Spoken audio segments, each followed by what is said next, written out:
Ang rebound hypertension, hindi natin alam kung kailan tumataas ulit yung BP. I have a patient, natanggalan ko na ng maintenance. 3 months walang medication. Natanggalan na ng medication for 3 months. Walang hypertension. Normal. 3 months. After 3 months, trend na tumataas ulit. Binalik ko yung meds. For 1 month ulit, gumanda. Ibig sabihin, nag-normal ulit for 1 month. Tinry ko, tinanggal ulit yung medication. Never na siyang tumaas.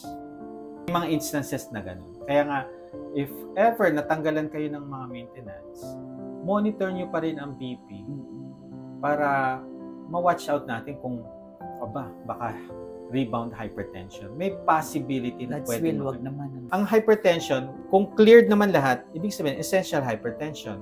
Pag essential hypertension, nagbibigay pa rin kami ng gamot.